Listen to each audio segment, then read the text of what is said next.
Hey everyone, welcome back to the channel. We're into our third holiday set now from the Scarlet and Violet era with the release of Shrouded Fable. But let's take a look back at the first two holiday sets, 151 and Paldean Fates. Now, both of these sets are really good sets. And you're probably looking at the title going, which one's better? Surely Paldean Fates can't be better than 151. Well, you know what? They're actually a lot closer than what you think. And when we use the term closer, it's like, okay, well, how exactly are we measuring it? And that brings about a lot of questions. What makes a good set? What makes a good investment? What makes a sealed product worth lots in the long run? All of those things we'll get into in a second. But if you haven't subscribed to the channel, please do so. And if you want to become a channel member, that would be greatly appreciated. Some emojis have been added for channel members. I think they should be through, so you can add them in your comments. And you can also shoot me any emails asking any Pokemon-related questions in there, and I'll get back to you. Anyway, onto the topic at hand. Okay, so if we're looking at 151 and Paldean Fates, and which one's better? Well, first we need to, I suppose, define what makes a set better. And there's a lot of things that go into play. It could be print run, it could be the scarcity of the sealed product, but then it could be, the top chase card. Is there a really, really strong top chase card? What's the top 5 like? What's the top 10 like? How many cards are there total above $5? So, how much depth is there to the set? Maybe what's the graded population like? What's the print quality like? There's so many things that come into it. So I'm going to look at just 5 of them because I'm going to make the assumption that both 151 and Paldean Fates are printed somewhat similar. I'm not going to say one's printed less than the other because we don't know. They're still well and truly in the reprint window, and they could both well and truly be reprinted. And I think this is going to surprise you just how close they are. Is Paldean Fates actually better than 151? We'll come to a conclusion right at the end of the video, and I'll delve into some investing related things along the way. But let's jump into the first criteria. And the first criteria is just the top hit. Now, this is really, really important, and it's been proven by Twilight Masquerade. If we look at that Greninja EX, that special illustration rare and the value that holds, it's really propping up the set. It's really propping up booster box prices. It's really propping up booster bundle prices. People want to chase that big hit. People want to pull that $300 or $200 raw card. They don't want the top hit inside a set to be worth $60 or $70. It's just, they want the big chase. So which one, Paldean Fates or 151, has the bigger chase? Now, surprisingly, they're very, very close. And of course, they're both Charizards. We should know that. The top hit, just so you know, in Paldean Fates, the Charizard SIR is worth $112.29. In comparison, 151's Charizard, that beautiful artwork climbing up into the sky there from that evolution chain, is $118.86. So there's only about $6.50 difference. These are prices straight off TCG Play. Only about $6.50 difference between Paldean Fates' top hit, which is of course the Charizard, and 151's top hit, which is of course also a Charizard. So that's extremely, extremely close. But I guess we've got to give the tick or the win in that criteria, top hit, just to 151. Now, when it comes to investing in holiday sets, I said I'll drop a little bit of investing advice along this video. They're actually quite difficult. They can be lucrative in some regards and difficult in other. Lucrative because, if we look to the past, even if we go back to Sun and Moon era, where we had a really strong holiday set like Hidden Fates, which holds a pretty good price, some not so strong holiday sets like Dragon Majesty, which holds a ridiculous price. And then we keep looking back and we realize that, elite trainer boxes from holiday sets generally go up in value quite significantly. But then we got to Sword and Shield era where elite trainer boxes print runs just got absolutely hammered.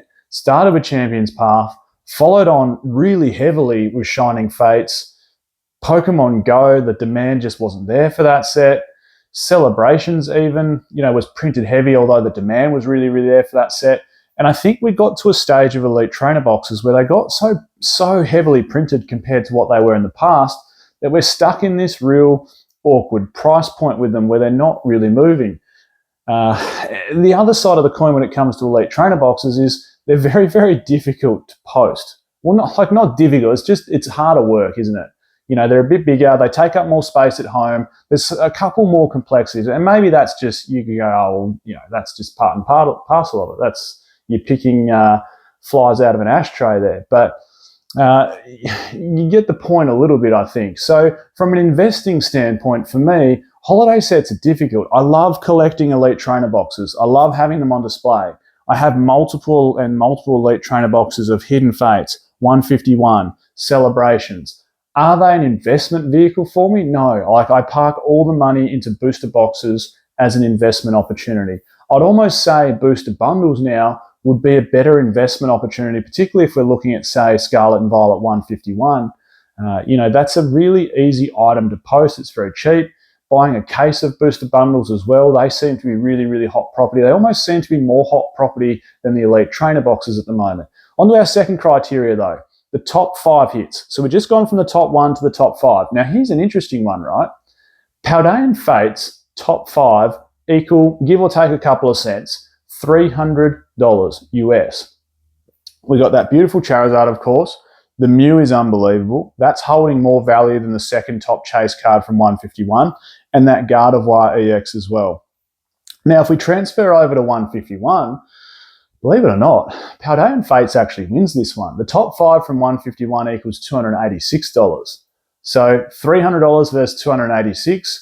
Paldean Fates actually gets the tick and the win on criteria 2. So far, the top hit award goes to 151, and the top 5 chase card total value goes to Paldean Fates. So we're neck and neck at the moment. We're 1-1. Let's move down the track a little bit to top 10. Now, interestingly enough, there's been a little bit of movement in Paldean Fates' bottom 5 a little bit, as in, 6 to 10. A couple of weeks ago, it was probably even 3 or 4 weeks ago, maybe 3 or 4 weeks ago, I did a video on this, and Paldean Fates was just pipping 151 with top 10 price. But there's been a couple little price shifts, and right now the top 10 hits from Paldean Fates equals $382. In comparison, 151's equals $426. So there's about, what's that equal? $44. There's about $44 price difference now between Paldean Fates' top 10 and 151's top 10. You've got some backup along the way for 151, don't you? There's the Alakazam SIR, there's Erica's Invitation, there's the Zapdos SIR. So there's a fair few depth of hits. Then you're reaching into the Charmander and Charmeleon illustration rares, part of that evolution chain up to Charizard. They're still worth really, really good money. So, its top 10 just holds a little bit more value than Paldean Fates. But again, how close are they? So here we are, we're 2-1 to 151. The fourth criteria I just wanted to talk about was total cards above $5. And this is an interesting one because they both sets, and in fact, a lot of Scarlet and Violet sets have more total hits above $5 than what a lot of Sword and Shield hit sets do. Particularly, of course, the early ones when we're talking Darkness Ablaze, Vivid Voltage, Rebel Clash, etc. But total cards above $5 for Paldean Fates is 37. There is 37 total cards above $5. That is huge. Don't forget, just so you know, set size, 91 main set plus 154 secret rares, which is that whole, shiny vault that comes with Paldean Fates. You've got, of course, the Shining Pikachu and the Charmander and the Charmeleon, etc. All of these cards, Snorlax, I think, as well in there. All of these cards are worth well and truly more than $5. Now, how close is this? Keep in mind, 151, you've got 165 main set cards plus 42 secret rares, 38 cards above $5. So it's only one difference. There is one card difference above $5 between Paldean Fates and 151. As a result, it makes it 3-1 in 151's favour. Now, the final criteria, I don't even know if this is one you would measure. I think what it suggests, this is the PSA population. It suggests a few things, really. Total number of hits in the set, so there's more getting sent off. But also, I guess, the likelihood that if you do grade something, it gains in value. Because really, other than certifying something and making sure it's legitimate, what's the point of grading something? You grade something because A, you want to chase that 10, and B, you're hoping that if it does get a 10, it's worth way more money than what its raw value is. That's surely the whole idea behind grading. So I guess if we're talking PSA Pop, yes, it can do with print runs and a lot of other factors like I just mentioned, total, hits inside the set. But really, a higher PSA population might suggest there's more cards that people are chasing to get graded. And if there's more cards people are chasing to get graded, then I guess there's a little bit more popularity around the set. I don't know. It's a really hard one to measure, so I would almost leave this one out. But just so you know, there's 42,293 graded cards from Paldean Fates already, and 59,505 from 151. So I guess if you're counting that as a score, it makes 4 for 151 and 1 for Paldean Fates. But the point I want to, I suppose, bring home in this video is just how close they are.